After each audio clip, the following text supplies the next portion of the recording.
Can everyone hear me okay out there? Okay.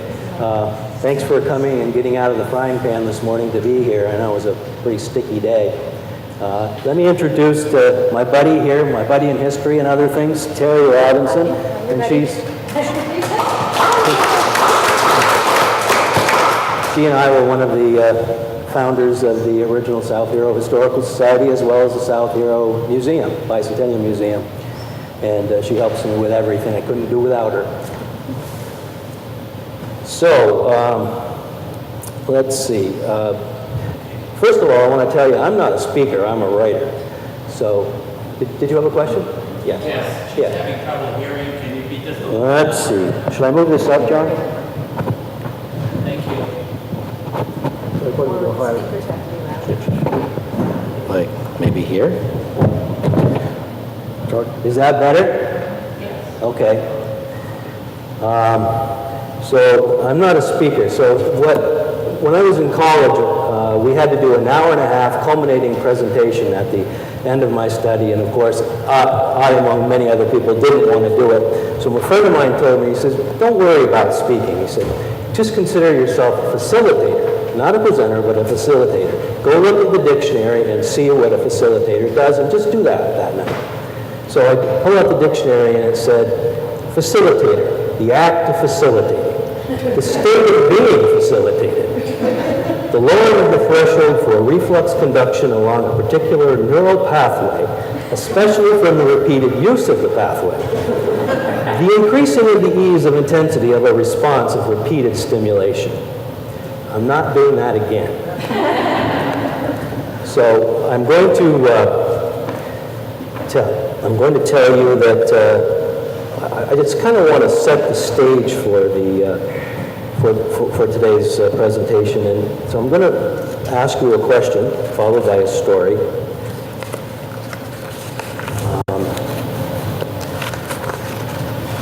What did I do with the first one? Oh, yes. Okay. So, do you folks believe in magic? Yeah. Okay. Well, I always knew it was around, but something you have to sneak up on and find lurking in the most unusual places. It was virtually everywhere at Dingley Dell and on Aladdin. It presented itself in the many seemingly impossible tasks the campers and the bakers brought to life and nurtured enthusiastically. It was there on the bleakest nights on Lake Champlain, when the ship was being torn apart by violent weather and was saved by ingenuity and pure determination. Magic flourished in the cast of characters the boys met through their voyages, some only to vanish when their colorful natures became too hard to contain and too many secrets revealed. It was most evident in the wonder of the boys, whose sheer resolve to unearth the mysteries they encountered at Dingley Dell and on the water unmasked the extraordinary. So this is an incredible place. So what you... This is what you want to use. Yes, yes. So what you have here is a real-life Peter Pan story. So we have Francis Baker as the skipper. We have the boys away from home, exploring new territory, and wishing later on in life that they had never grown up. We have Mrs. Baker as Tinkerbell, who tried to keep the skipper and the boys out of all the trouble that they would always be getting into. And we have Lake Champlain as the pirate, because Captain Hook, because Lake Champlain, with its treacherous waters, was always trying to indoctrinate the boys into being men. So when I rode out to that camp when I was thinking about writing this story, and I went up to the shore in my canoe and got up on the rock that the boat was drawn upon for the winters, for about 11 winters. And I was just wondering how I would feel sitting on that rock where Aladdin had been for so many years. And it's just kind of amazing. You just sit there, and then all this stuff kind of happens in the forest. All these kind of magical creatures seem to come out, and the lake has all kinds of activity going on. I could picture the boys on the ship and jumping and swimming and doing what boys do. And it just kind of came alive. And then I went into the forest a little bit, and I found a couple of the old boats that the boys had made. Kind of ran my hand across them. And boy, then I was there. Then I was in the magic of Dingley Dell. So let me tell you about how this whole thing started. Francis Baker was an engineering student in college, and he was surveying. He was native. He was a Canadian, and he was born in 1885. And he was serving the outbacks of Canada as an engineering student, and he met Native Americans while he was out there doing this work, and they taught him how to build birch bark canoes. And he became so adept at it that he turned out to be an expert in his field, and soon people were consulting him from every direction on how to build boats. And if there was a problem with anything nautical, he was the one to call to fix it. The military actually consulted him in World War I whenever they needed ingenious ideas to solve mounting problems with the war. Marion, his wife, was a head nurse at a military hospital, and also in World War I. And her challenge was to run this hospital with a very limited amount of staff, because all the doctors and nurses that were being sent to her to run this military hospital were torpedoed en route. So she was left with just a few ragtag people that handled the most unbelievable situations, like cavalry sword mutilations and poison gas. And they just had a very small group to take care of all that.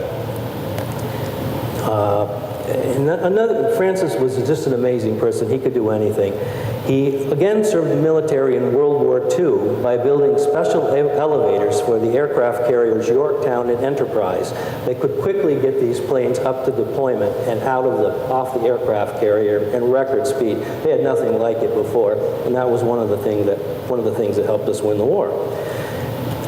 He also developed a special fuel-saving carburetor for the military that would take planes a lot longer on a single tank of gas. Unfortunately, this carburetor was not finished before the end of the war, and so they didn't really get a chance to use it at that time. It was used for things later on. Francis also used, after his miracle success with the elevators on the planes, he was asked by Radio City Music Hall to develop these special moving stages that would move all their scenery up and down and could, turn like 360 on a dime when it needed to be, to virtually any position that these stages needed to be in. This design of his would take care of that. And this was such an ingenious design that the military figured that they had to protect it from the Germans. So it was under close scrutiny for all the war years. Now, he was also a toy inventor. The kids in the neighborhood were fascinated by all the little things that he would make, and he tried hard to patent his inventions because they became so popular. And unfortunately, it's really expensive to hold on to a patent, and he couldn't afford to do that. So he did lose some of his inventions. But if you remember back in the 1960s, there was a horse that you could, a metal horse, I think it was called Marvel the Mustang. You could get on and you could rock up and down. It was the first time there had galloping action to a toy. And that was the early stages of one of his inventions that got kind of swiped. And then he took on an entirely new assignment when he was asked to develop machinery for Mrs. Smith's home-baked pies. She was in a bit of a slump. She couldn't get her pies out fast enough. She was selling them faster than she could make them. So he came up with this ingenious heating system, heating and speed system. They both worked in kind of unison together to get her from 5,000 to 10,000 pies a day. And there were a few snags on those first couple of days because people were sitting there holding the boxes at the end of the assembly line, and the pies were virtually flying into the boxes and out the other end and knocking people into the wall. Some were even coming off the assembly line and taking flight like UFOs, and people were trying to catch them as they were coming down. And all the while, the manager of the building just kept saying, "Save those pies, save those pies." So if they wanted their job, they were, had to run around and catch pies. But got that taken care of in a fairly quick order, and by the second or third day, they were operating with their 10,000 pie capacity, and he really saved the business. She just had no problems from then on. So they were really, both Francis and Marion were war weary from all their military duties, and they decided, am I on the right page here? Right here. No, wait a minute. You got that. No, it's still down here. You didn't do this, did you? That's where you are, right there. Thank you. Okay. So easy to get messed up here. So they were really weary from all their war duties, so they decided that they needed to have rest. And a friend of theirs said, well, I've got the perfect place for you to take a vacation, and that would be Camp Lanakila. And you're going to see here the boys at Lanakila. So she was a nurse there at a period of time, and she told the Bakers that if they went there, that Francis could take his boat building skills to all the kids at the camp. And they applied, and they were immediately accepted when they saw his resume. And so they started building boats. And here are some of the boats that they built. They built a 50-foot Spanish galleon boathouse that had a back that opened up for plays. That whole stern opened up, and they had performances in the back there. And his wife Marion produced the plays.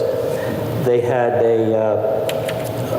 also had a huge Viking longboat, which they would use for pageantry, and they had a large, fully functioning lighthouse and a windmill. They also, and the biggest feature of the camp was a castle, several stories tall, which they would use again for plays and also just for fun. The kids had nightly raids with the castle, trying to conquer it with their friends, and that was a real spectacle. Do you find the castle? Here we are. Here we go. This is their castle. And that castle still exists today.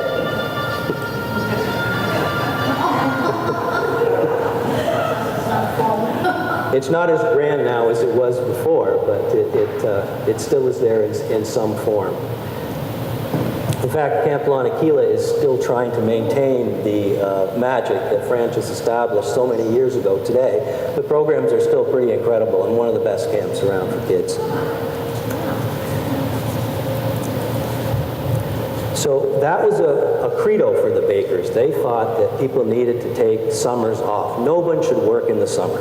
They needed to vacation and rest and respite so that when September rolled around, too close here? Okay. When September rolled around, everybody was back to work. Now, I want to mention, too, that the castle was famous, so famous at Lanakila, along with the boat building projects, that Life magazine got wind of all the goings-on over there, and they sent a team of people out to interview the boys and Francis. And here it is, the 1937 issue of Life magazine, with the boys proudly on their ship. And they had an engineer planned that they were going to hire to come and talk about how the windmill worked and how the lighthouse worked. But they started interviewing the kids, and they said, after a short time, they said, why do we need this engineer? Those kids can tell us everything about the intricacies of how these things work. They're just absolutely amazing. So they didn't even need the engineer, and the kids just gave them the material they needed for the interview. So, first of all, I guess I did forget one thing. There was another incredible thing that Francis did while he was with military work in World War II, and that he was on the pilot plant for the Manhattan Project, building the atomic bomb. He was chief engineer for that. So when you take all that and bring it to a camp with boat building experience, incredible things really start to happen. So when 1927 rolled around, he decided it was time to have a camp of his own. He wanted to the boys at Lanakila were growing out of the program, and there wasn't a camp around for older kids of any kind. And he didn't, the kids there that had been with him for 5 years did not want to leave. They wanted to go on and you know, do fantastic things. So he decided that he would establish his own camp. He searched around for the perfect site, and that happened to be in South Hero, Vermont on Beach Bay. And he chose that spot because it was such a secluded bay, and it had a forest where all the pageantry and the magic could happen in the forest. And it was also a pretty calm bay for most of the time, and so it was a good place to moor that boat, the pirate ship that they would build, and the many other crafts that they built. So he secured that 20-acre parcel of land, and all it had on it was a rudimentary farmhouse and an old settler's cabin in the back, minus the roof. Now, the boys showed up at camp, and they looked around and they said, "Where's the camp?" And Francis says, "Oh yeah, I forgot to tell you." He said, "You guys want to sleep in dry beds?" He said, "Do you want to have performances in the assembly hall? Do you want to have a nice place to have meals, you know, bring guests over and have parties and things?" He said, "Oh yeah, we want all that." "Okay, then let's start building." So they had to build their camp that they were going to spend the summer in. So this completely changed their perception of what was going to happen. So now, to build the camp and the boats, the whole process for this involved going into the forest, dragging out the timbers, the logs that they were going to use, and then carting them down to a sawmill, which was about a half-mile down the road. And they did this repeatedly throughout the day. So to select the wood, drag it up to the camp, drag it to the sawmill, cut the wood, load it into the camp cars, and then bring it back to the camp for building. And the kids liked to taunt each other, so they had very old cars at camp, and they didn't go very fast at all. So by the time it was loaded down with lumber, things barely moved. So the kids would run alongside the person that was driving and say, "Hey," you know, and they'd shoot by them at record speed and be at camp 10 times before the lumber arrived, you know. So they were just always horsing around with each other. Now, unfortunately, there was a little bit of problem with the dormitory. That they didn't quite get the roof secured, the perimeter of the roof gets secured properly. And they really liked to read comic books by lantern and flashlight at night. So what happened is that they were being invaded by bats, and bad attacks. So what they did was that they would arm themselves with tennis rackets and baseball bats, and they would sit there at night and be swatting like crazy, jumping all over each other, trying to get the bats out of the cabin. And they had competitions of who would have the loudest splat for the bats and who would lob them the farthest. And the groundskeeper of the camp was really getting irritated because he was digging up all these bat carcasses in his garden that were flying in every direction. And he said, "This can't happen too much longer. You guys got to get out there and fix that dorm." So they decided they better start caulking the perimeter of the roof. And there was also bats turning up in bathtubs around the camp, and the women did not like that too well.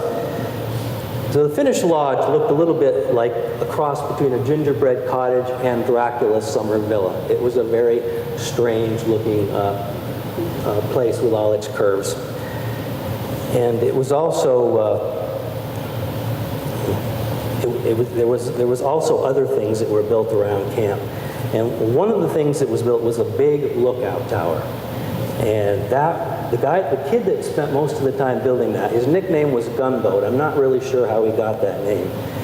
But the boys thought that Gunboat was being a little bit possessive with his tower because he spent the most time on it and he thought that he had rights to it. So they said, "Well, this isn't going to happen." So they tried to lure him up and down those long stairways to his tower like 10 times a day if they could, trying to tell him, make up stories why he had to come down and do something. And they were always sending him to the skipper.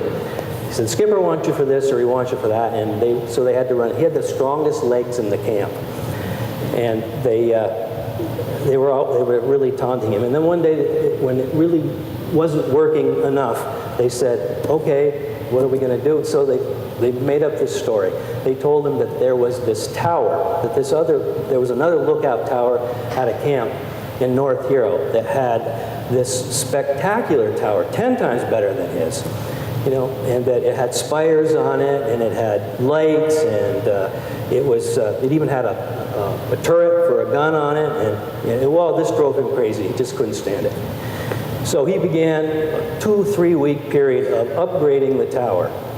And when that was finished, he said, okay, well now I'm going to go over to this camp and see what they've done. Let's compare it with mine. I'm sure it will be nothing like mine.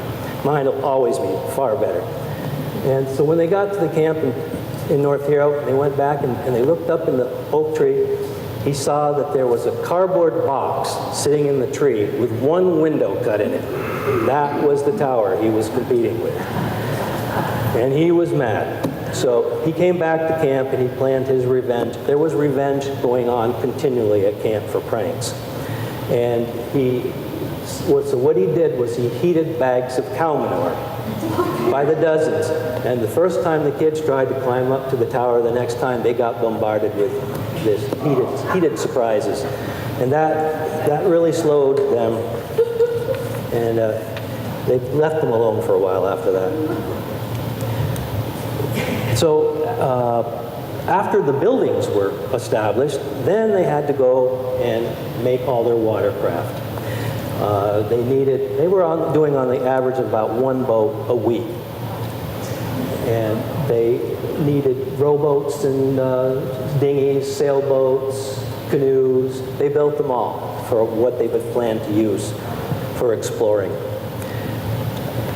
And that again entailed going down into the forest, getting wood to the sawmill, and then back again to make the boats.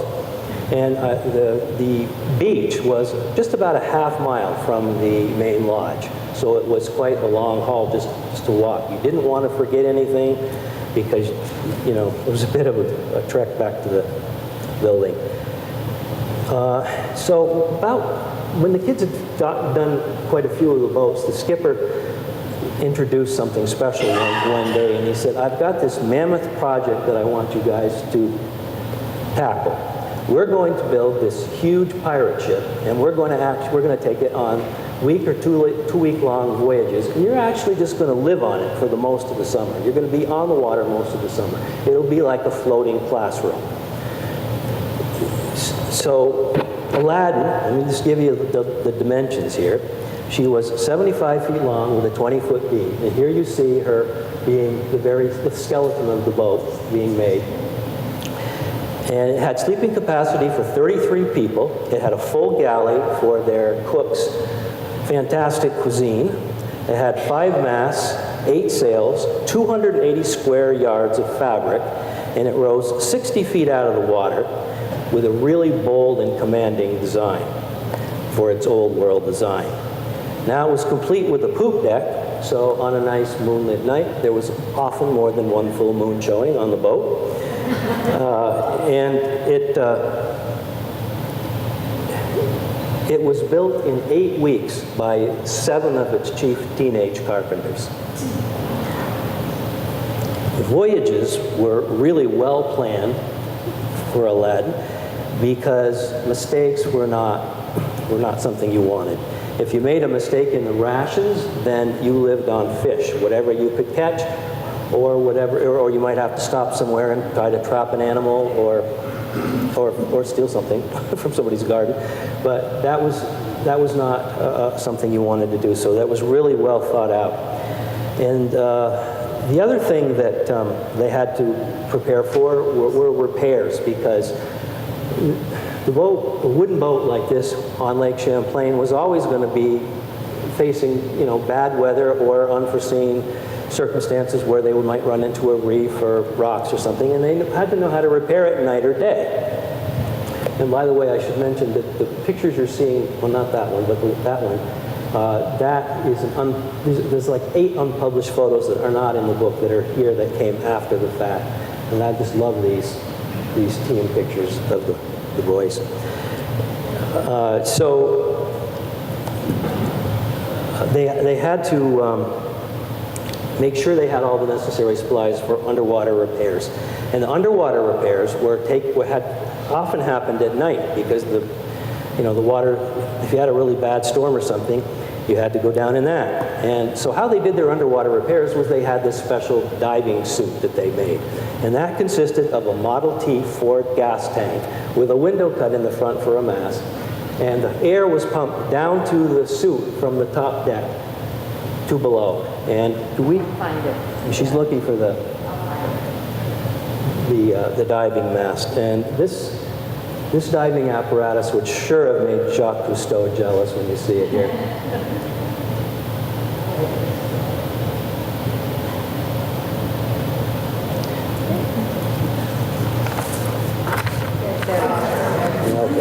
So they had these bricks. These bricks were their ballast to get to the bottom of the lake. And that helmet weighed a ton, and you really had to be fairly stout to wear it. They picked the kids that were the biggest to do the underwater because kids would get in it and they would fall over. And I think they just couldn't deal with it.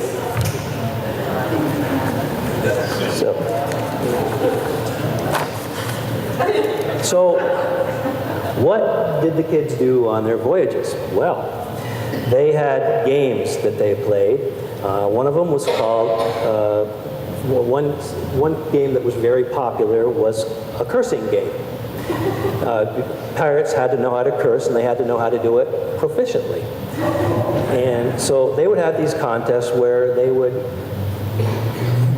you would win the contest by not repeating one curse word more than once in a string of sentences. And they would vary these things. Sometimes they would say, okay, now you can't repeat this letter in a string of curses, or you can't, you have to use these 3 words 10 times. They made up all these different cursing words, so it was just a flurry of foul language, and that was their fun. And that's how they became, that was their indoctrination into pirates. Another thing that was popular, and this was an educational game, and this was instituted by the skipper, and it was called Shipwrecked Sailor. And so Shipwrecked Sailor involved the boys being dropped off at an island or a shore. Aladdin would go out and they would anchor, maybe 300-400 yards from an island or shore, and the kids would have to jump out, swim to shore with their rations, their basic rations attached to them, and then they would have to survive on the island for 2, 3, sometimes 4 days. They would have to trap their own food, they would have to fish, or even steal some stuff from people's gardens that might be around there, and then plead the Fifth Amendment when they were caught later on. I will just tell you a little bit about one of the things, a story about this Shipwrecked Sailor game. One of the kids got so upset from being chastised by the skipper one afternoon because he hadn't secured the sails properly before they had left to do something else. And so he was in a bad mood to start out his Shipwrecked Sailor adventure.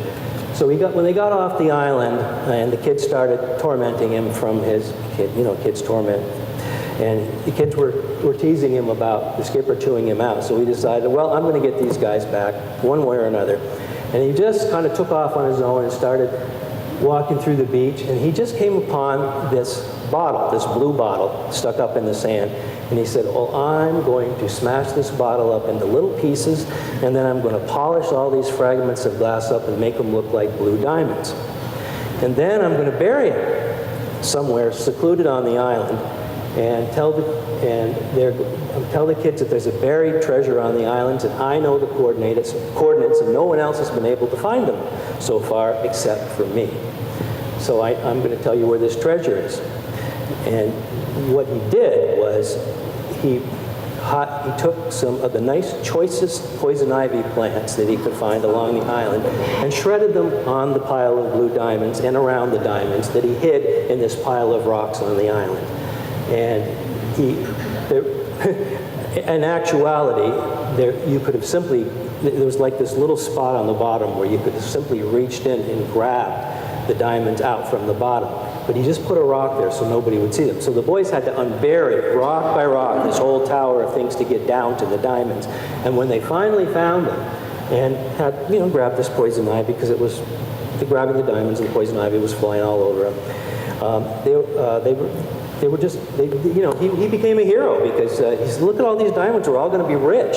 And they were making plans at night about how they were going to spend their money, and everybody was starting to scratch and just becoming really rashy.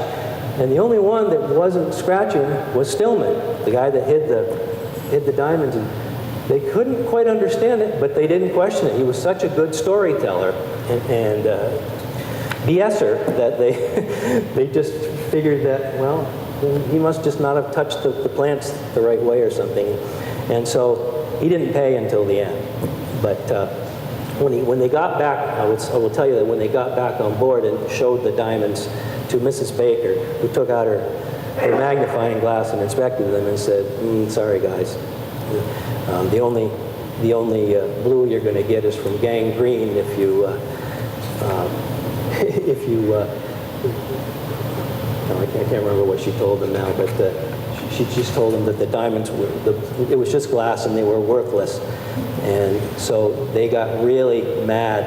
And when Stillman got back to camp after the Shipwrecked Sailor adventure, he was tortured endlessly in ways that we can't even mention here. So that was the blue diamond. Now, there were many notable guests on Aladdin. It was so admired on the lake because of its unusual nature that anybody that could would try to get on Aladdin. But a couple of the local people that came were, one of the person's name was Betty Bauer. She was an avid sailor herself, and she was friends of both the kids and the Baker family. Betty was a beautiful girl, and she was one of the main distractions, should I say, for the boys when she would ride by camp or go on the boat. And the Bakers had to watch very closely because they were in charge of keeping the boys respectable. And she was one of the friends. And then Dr. Grass was, he lived down about a mile away from the camp, and his parents were also friends with the Bakers. And they indoctrinated Dr. Grass nicely. When he was 8 years old, the boys decided they would take him out on a very rough day, and they sailed out towards Providence Island among these huge white caps, and the boat got hit on got stuck on a reef around Providence Island, really hard and firm. And Dr. Grass was really scared. He says, "What are we going to do? The waves are crashing all around us. We're going to die out here." And so the boys just quickly, instinctively, just moved around the boat, twos and threes in different parts of the boat, and they started moving their bodies around in just certain kinds of ways. And within minutes, the boat just quietly moved off the reef. They knew just how to make the boat do what they wanted to do. And he was blown away by that. Let's see. One of the most famous people that met with Aladdin was Walt Disney. He met them out in the Thousand Islands one day. I think he was there just for vacationing, and he happened to see Aladdin moored out in the bay, and he jumped in a rowboat and he started to row out to Aladdin, and he just kept saying to himself, "I can't believe this, I just can't believe it." And he just figured that anything so imaginative and fanciful must have come from his imagination. But yet, there it was, and he couldn't remember having anything to do with this boat. So the boys, he kept rowing around the boat. He pulled out his sketch pad and started making these little sketches.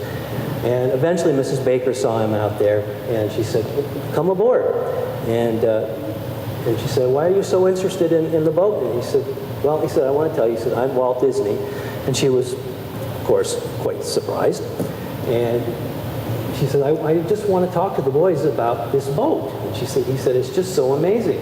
And he didn't realize until he started talking to the boys what good craftsmen they were and how good they were at drawing. So he got them all around on the deck, and they just started sketching, all of them together, all these designs that they did for Aladdin and their other boat designs from camp, things that they had made. And he wanted to make sure that his designs for Aladdin were accurate, so he questioned the boys a lot about how he was doing. And they were a really captive audience, of course, and they really didn't know to the extent of who he was, because he was probably in his late 20s at that time and just into early animation, and really hadn't, the fame really hadn't hit hard yet. But he did invite them to his studios, and he told them, anytime you can manage to come to California, please come see me. And the reason he wanted to get these designs so perfect on Aladdin was because he told them that he had planned to use them for maybe a proposed family fun park that he was thinking about sometime in the future.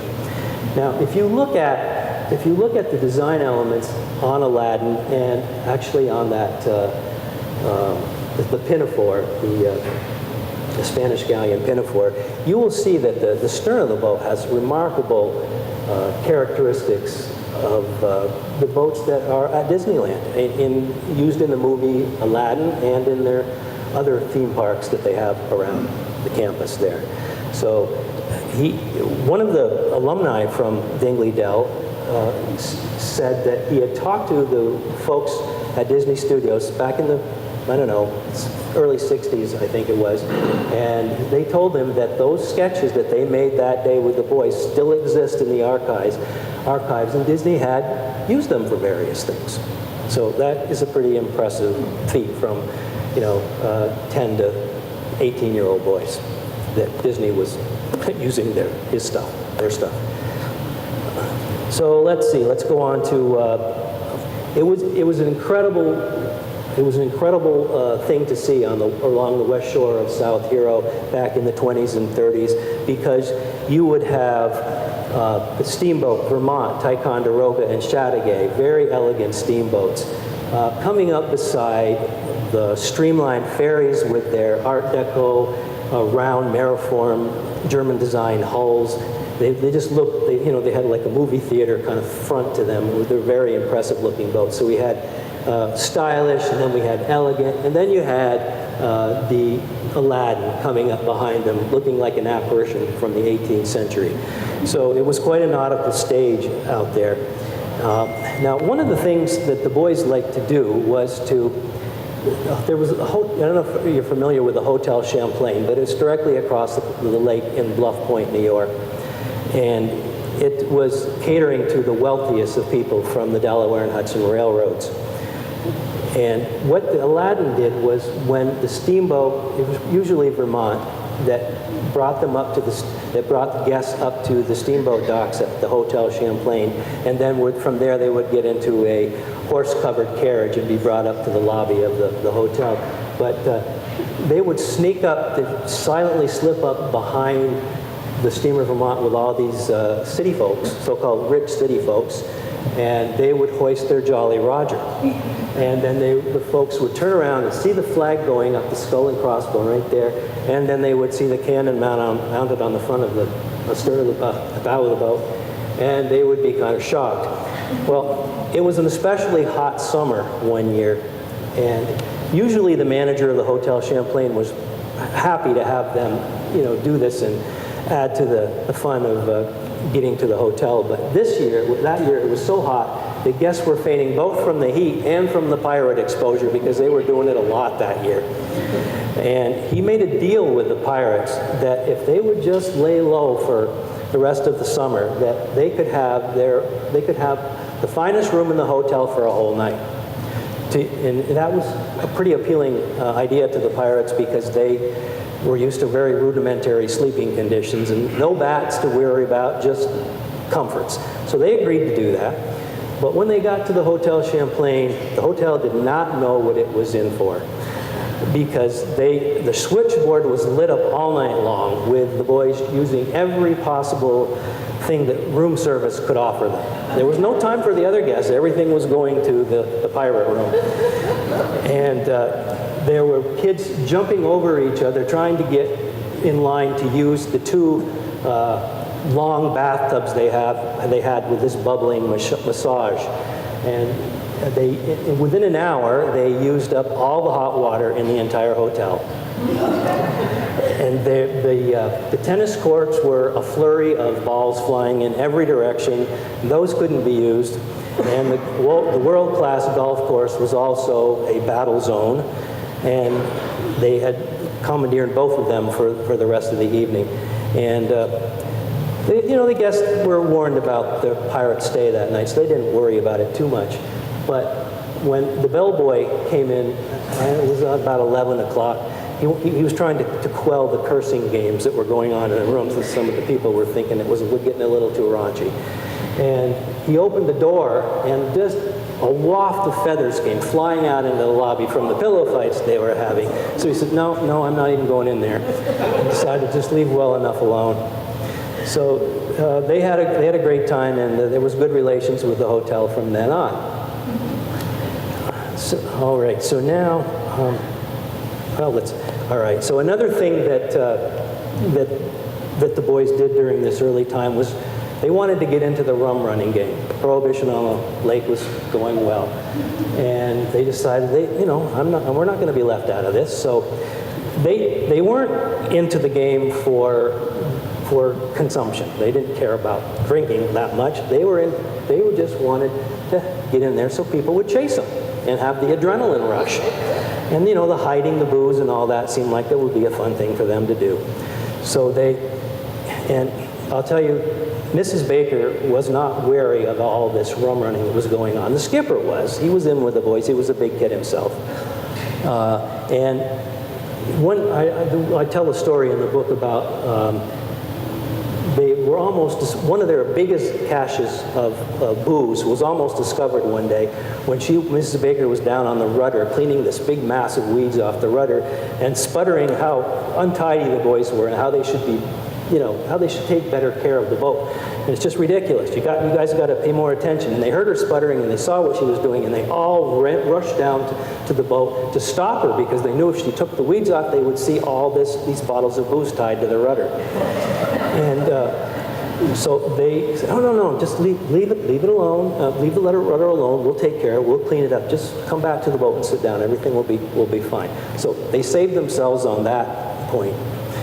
But I want to tell you that all along the shores from South Hero to North Hero, there was booze stashed in the cliffs all along the lake that the boys had hit whenever they had a chance to stop and do so. And then they would have to come back and check their stock when things were running low. The skipper used the booze to entertain his many guests at camp. So they had to keep coming and finding their spots and restocking. And I would also tell you that the grounds at Dingley Dell were home to some of the finest whiskey on the planet. They had hidden whiskey in tree stumps and hollowed out trees. They even had bottles being masked by huge wasp nests suspended in trees. And at night, you would go there and you would see all this flurry of flickering in the forest, all these little lights flickering from the flashlights and the lanterns they were using to take care of their work. And Mrs. Baker would sit at her desk, which overlooked the forest in the evening, and she would just remark, my gosh, the lightning bugs are incredible this year. And just look how bright they are. And she just couldn't believe it. And then she would tell guests that Dingley Dell had the best lightning bugs that anybody could ever find, and that there was some magical food source on the planet that was making this mammoth strain of lightning bugs. Okay, so I want to tell you about the maiden voyage of Aladdin. The very first time the boat was out for a water test was their maiden voyage, and that was like a 3-night jaunt.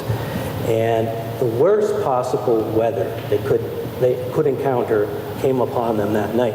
I'm going to have Terry read in the ship's log the little section that the first mate wrote about that indoctrination.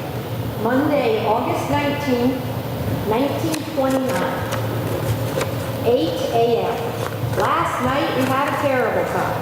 About 11 o'clock, we were peacefully tacking along with quite a sea running when the hastily improvised rudder lashings and reinforcements broke loose, thus losing the entire use of the rudder. We naturally drifted south broadside to the waves, which giving the ship an awful beating. To save the rudder from being washed away, the skipper lashed her at the skeg with chains. Water was coming in through several leaks in the planking. Hardly anyone was able to bail because the pitching of the boat made even the hardiest ill. An upset bottle of strong disinfectant added to the unsavory conditions, making almost impossible for anyone to bail even 5 minutes. Everyone laid on the deck while Doc sat at the companionway and howled constantly for bailing relief.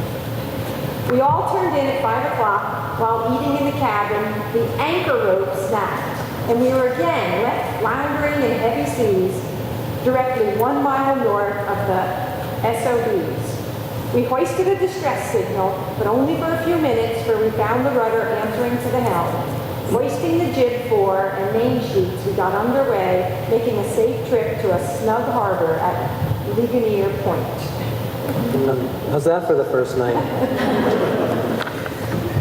Now, the skipper never really, complimented the boys profusely. He was not somebody that showed great amounts of affection all the time, but they knew he cared about them. And I found this letter quite a while after the book was published that one of my archivists sent me.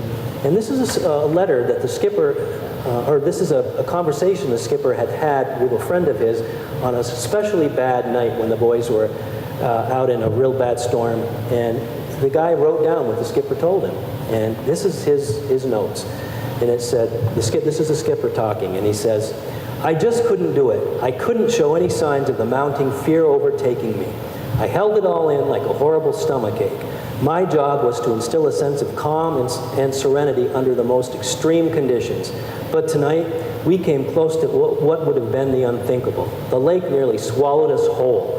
The frothy black waters came up on us with a mighty roar out of nowhere and beat us around in the night as if we were a paper toy. The lake is like no other in both its beauty and its treachery. Things happen fast and with conviction, often outwitting the science of a weather analysis. I have a love-hate relationship with the old girl. We flirt one day, and then I fight for survival the next. This is one lady that can leave you with a feeling of complete helplessness. Her rage is mighty, and it's always a futile battle. When the ship's masts lie nearly parallel with the crest of the waves that were battering us relentlessly with barely a space in between, I just prayed that our craftsmanship and the mystical soul that our ship has shown us time and again would prevail. The boys were, as usual, amazing.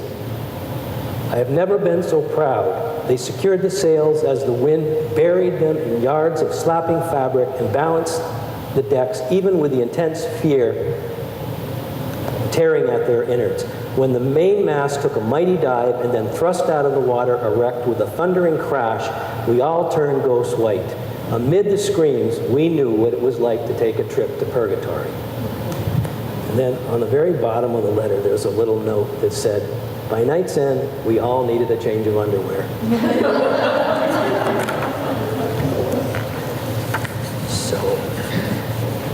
So there were many other notable people at camp. One of them was H. Nelson Jackson, who ended up being a physician, the chief physician on Aladdin, and he was notable for driving his Winton motor car from New York to San Francisco. This was a very notable journey that he had, and it actually saved the Winton Motor Car Carriage Company and gave credence to the newly developing auto industry, because he was able to make this journey. And he was their head physician along with his brother, who was a dentist. And when he and his brother and all of their colleagues got together on Aladdin or in around the camps on the lake, it was quite an incredible experience, because they were all visionaries and very bright people, and they would come up with all these things that they were going to introduce to the world. And Aladdin was a kind of a think tank for all this to happen. Now, I'm going to, because we're running out of time here, I'm going to kind of jump to the end of the adventure. And then I'm going to tell you a couple of things that happened at Lanakila if there's time. But anyway, in 1960, the boat was on the rocks and it burned on the rocks. And it's quite fortuitous that the paintings in Aladdin that were on the deck and done by a counselor were moved from the galley of Aladdin to the assembly hall just months before the fire. Otherwise, we would have lost all these portraits. These are oil portraits done by a counselor at camp from the first group of boys that were there, and the boys were told that they could dress up in any uniform they wanted to, and these were what they chose. And you can see at the top in black and white what they looked like on the galley when they were mounted on Aladdin. The fire was mysterious, and no one really knew what happened to it. But it sat there before the fire burned.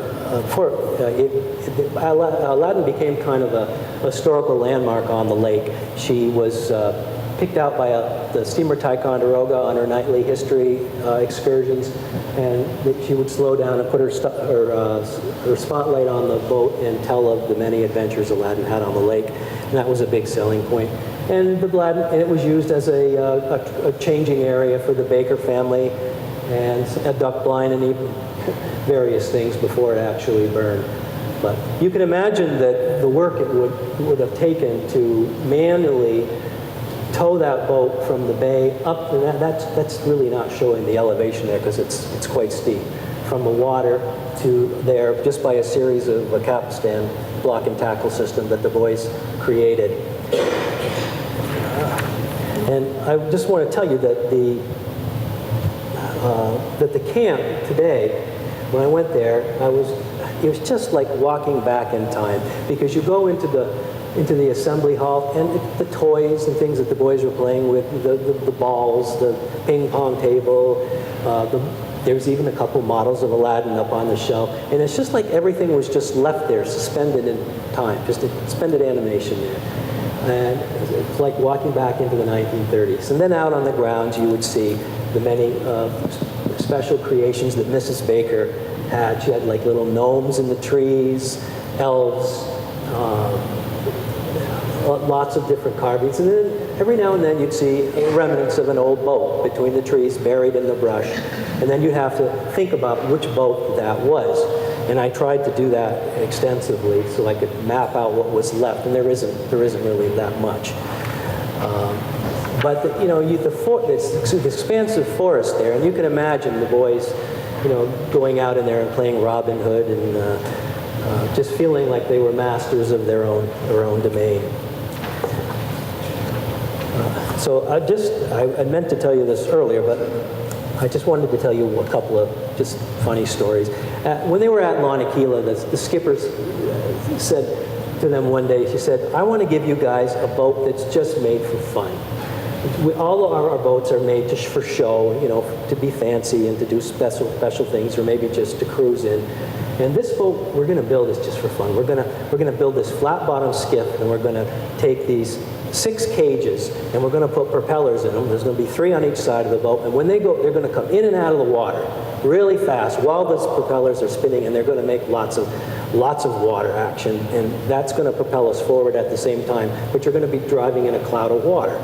So the boys would strap themselves in on these 6 seats on the boat, on this flat skiff, because they had to. It was so, it was not a calm ride, a calm experience.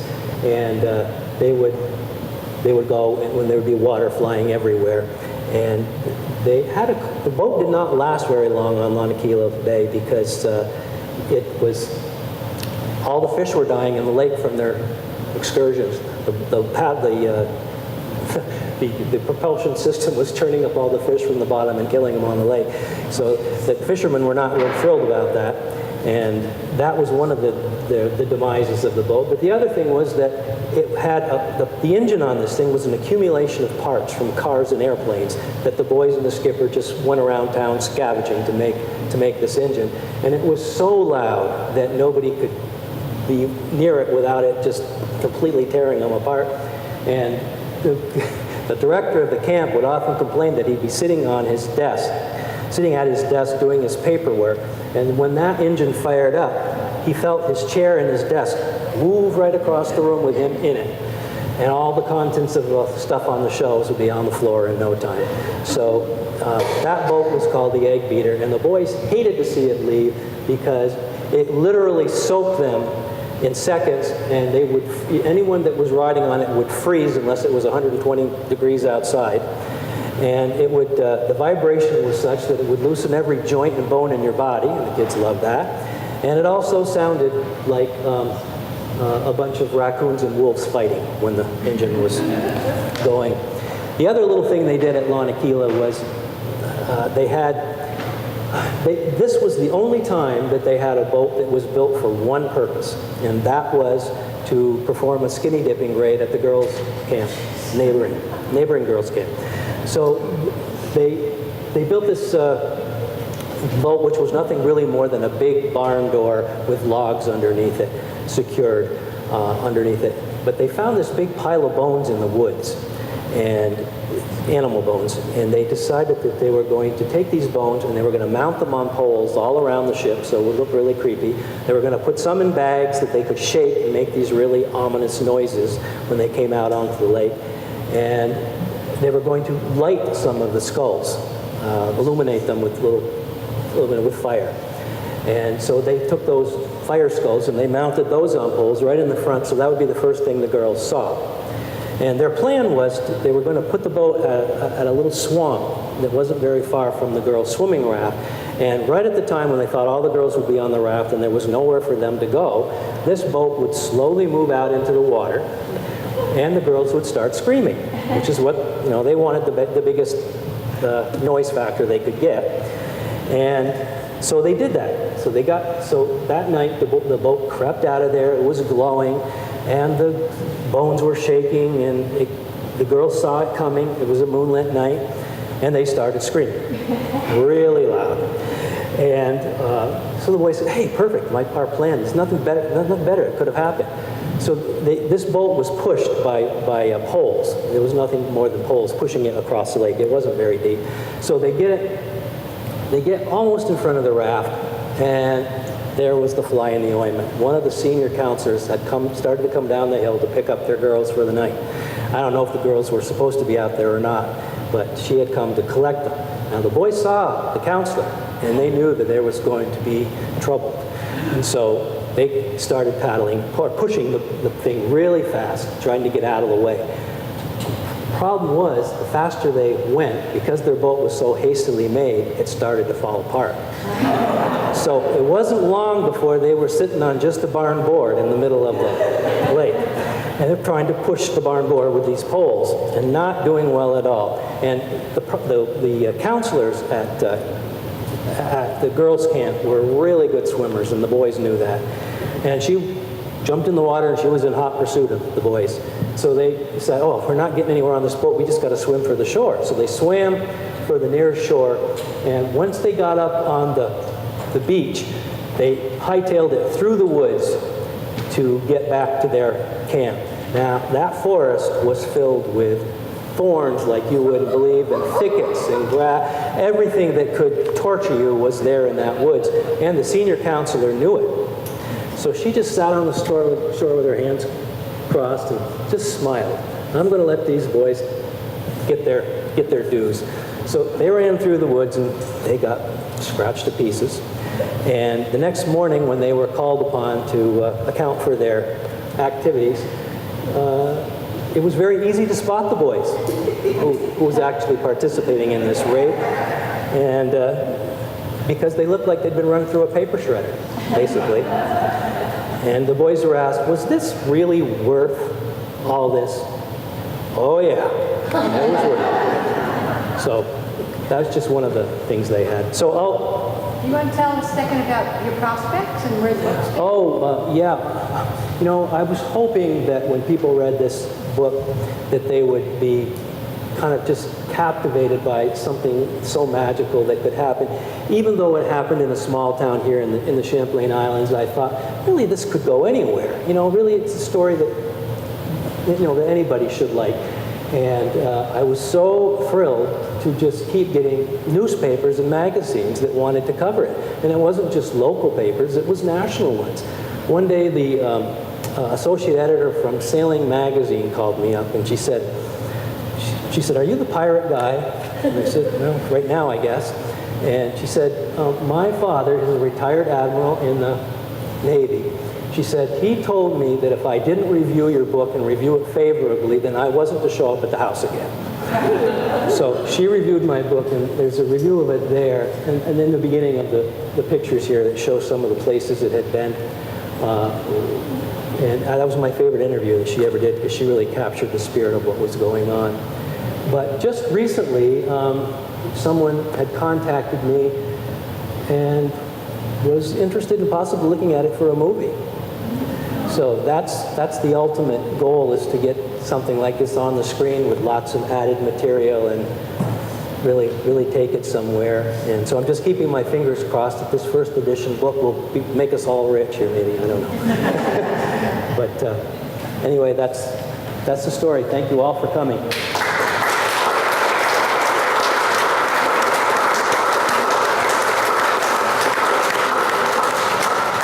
Any questions for Brett, please? Yeah, please have some questions. Where's the camp located specifically? It's on Beach Bay on the West Shore Road in South Hero. It's just a little ways, well, depending on which way you're driving, a little ways away from the winery, Snow Farm Winery. And you'll notice, I mean, if you go by it, it's the main camp is really close to the road, and it just looks like a cottage out of a fairy tale. It's black and white with this really funny-looking sloping roofs. But most of the activity did not take place there. It was in the woods and on the water and on the shore. And the Bakers still do maintain the camp. They come up every couple of years and spend 6 or 8 weeks here trying to, make it look as nice as they can in the short time that they have. And it's just a family camp now.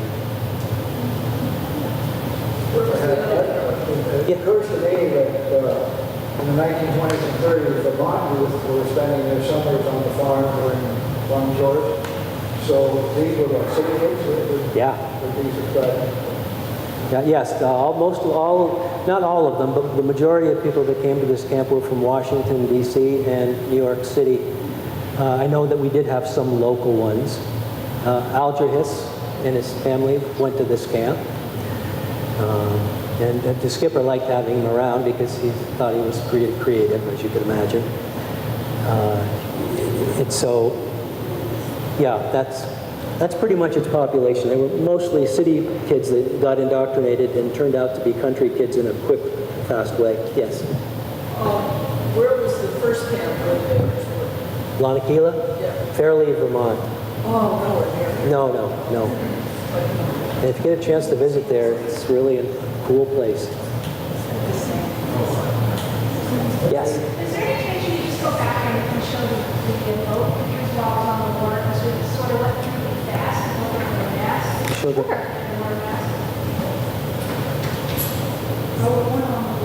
Are you talking about the ones in full sail where it's right like that one? That's in Montreal.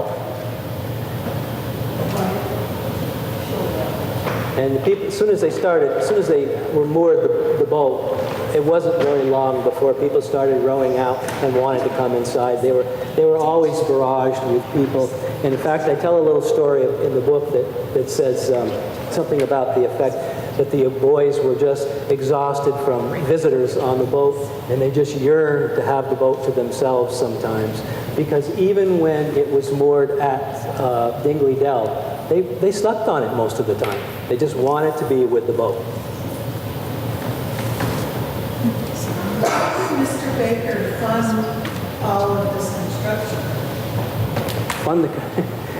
Well, you know, he did have some money to start with from his folks and from his many endeavors that he did. So he had some, but you know, that was a continuing problem with the camp, and one of the reasons for its closing, it wasn't just the war, it was because they were always in the red. It was really expensive to run this place. So that was part of the reason it closed. But I don't think he started with a lot of money, and he did have some friends that did help him fund it. Do you know what the fee was for a camper for the summer? I have it here exactly, but memory is telling me that it was $350 for the 8-week session, and then it was reduced to $250 during the Depression. Final questions of Bret? Bret Corbin, thank you so much. Thank you.